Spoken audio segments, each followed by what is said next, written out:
On August 31st, 1997, Princess Diana died in a Paris tunnel. The French investigations sealed witness statements, toxicology records, and crash photographs, locking them away for years. The driver's blood alcohol level was more than 3 times the legal limit. The ambulance took roughly 90 minutes to reach the hospital. No one was ever criminally charged. To understand how, you have to go back to the last evening at the Ritz. Inside the Ritz, Paris, the evening unfolded under the quiet discipline of official record. Diana and Dodi Al-Fayed were logged by the hotel's security system at 11:45 p.m. on August 30th, entering through the revolving back door with their bodyguard Trevor Rees-Jones. The Emerial Suite became a temporary refuge, its controlled setting shaping every movement and decision. Dinner in the hotel's restaurant ended at 10:01 p.m., as confirmed by the Ritz's electronic logs, and later cited in both French and British investigative files. What began as a private meal was now a matter of public record, each timestamp preserved in the judicial dossier. The hotel itself functioned less as a sanctuary and more as a stage, a place where personal moments were captured by security logs and CCTV, ready to be scrutinized by investigators. In these last hours, Diana and Dodi's routine, dining, withdrawing to their suite, the simple act of coming and going, became evidence, preserved and later dissected by inquiry teams on both sides of the channel. The Ritz's institutional order, with 4 security officers on duty and every entry recorded, set the framework for what followed. Here, the border between private life and public tragedy began to dissolve, marked by nothing more than the cold precision of a clock. Henri Paul, the Ritz's acting head of security, stepped into the role of driver that night. His name appears in the French judicial file not just as a staff member, but as the first forensic warning sign in the chain of events. The toxicology report, sealed in the French dossier and later released to British investigators, recorded his blood alcohol concentration at 1.73 and 1.75 grams per liter, over 3 times the French legal limit. This result was not speculative. It was confirmed by multiple independent laboratory analyses, each entry logged with seal numbers and signatures. The chain of custody preserved from the hospital autopsy suite to the forensic lab and, years later, to the British coroner's office. Alongside alcohol, the toxicology package documented traces of fluoxetine, an antidepressant, and tiopride, a medication used for agitation. Both are known to affect reaction time. The presence of these substances was established through high-performance liquid chromatography, with calibration records and internal standards included in the annexes of the French file. The decision to leave by the rear service exit, rather than the Ritz's main entrance, is documented in the hotel's security log as a deliberate attempt to avoid the crowd and accelerate departure. This route, less visible and less controlled, placed the Mercedes on a direct path toward the Alma tunnel.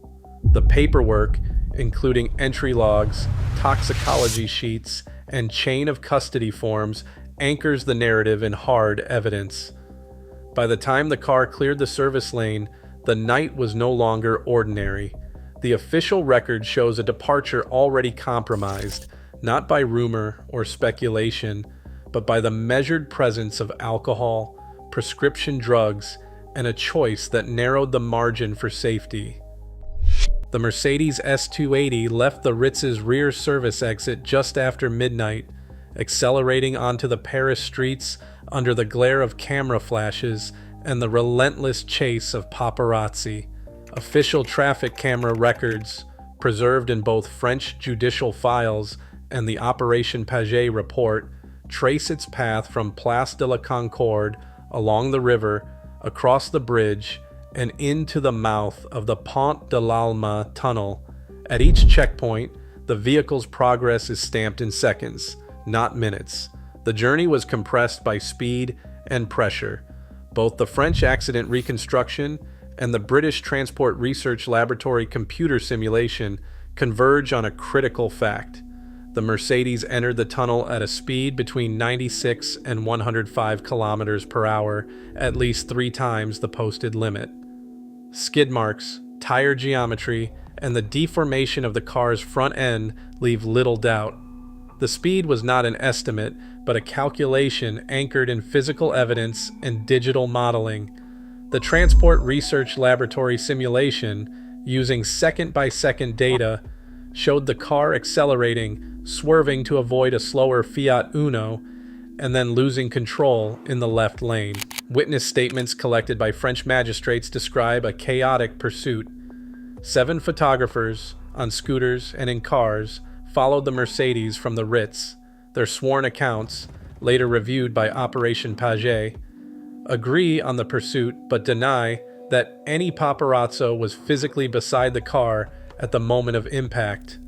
Photo timestamps and police radio logs confirm that the nearest photographers were trailing, not blocking or forcing the vehicle.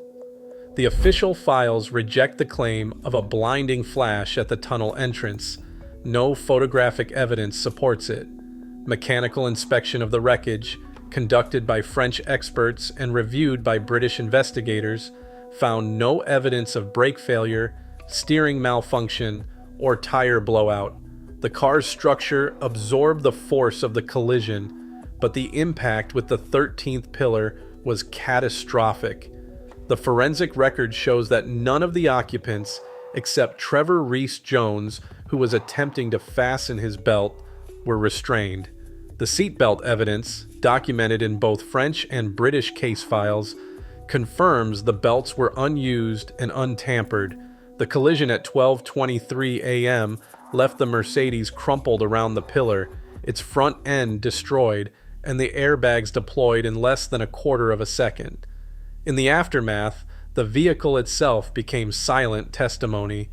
There was no mechanical excuse, only speed, impairment, and human choices set against the pressure of a pursuing crowd. The tunnel, designed for ordinary traffic, became the scene of an irreversible consequence. The moment the Mercedes struck the 13th pillar of the Pont de l'Alma tunnel, the official timeline began to fill with precise entries.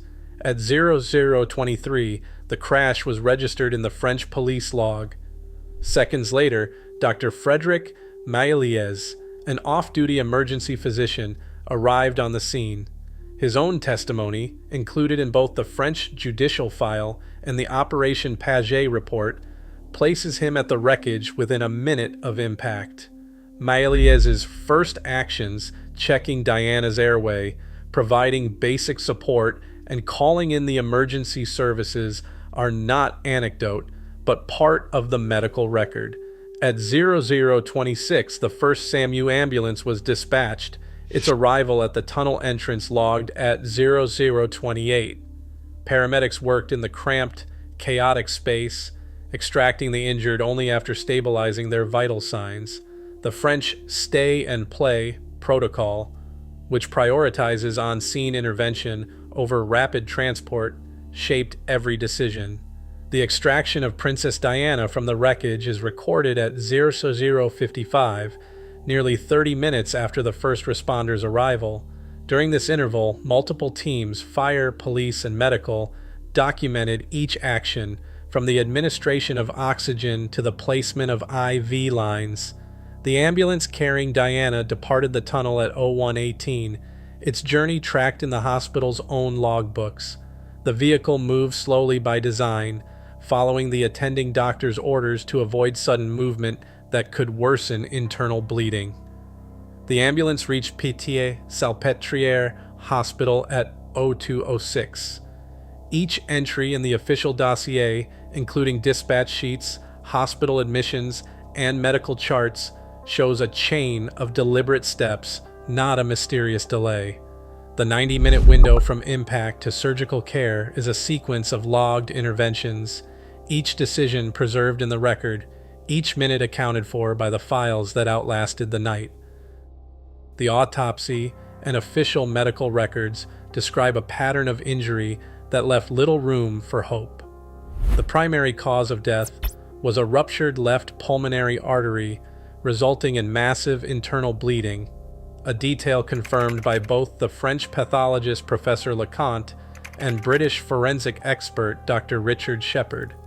The hemorrhage was so severe that even with immediate intervention, survival was unlikely. Diana was declared dead at 4 a.m. at Pitié-Salpêtrière Hospital. Both Operation Paget and the French judicial inquiry examined whether a faster transfer to surgical care could have altered the outcome. Their findings were blunt. The wound was catastrophic, and the absence of a seatbelt transformed an otherwise survivable crash into a fatal event. Medical experts concluded that earlier arrival at a trauma center might have changed the odds, but the scale of injury and blood loss made recovery improbable.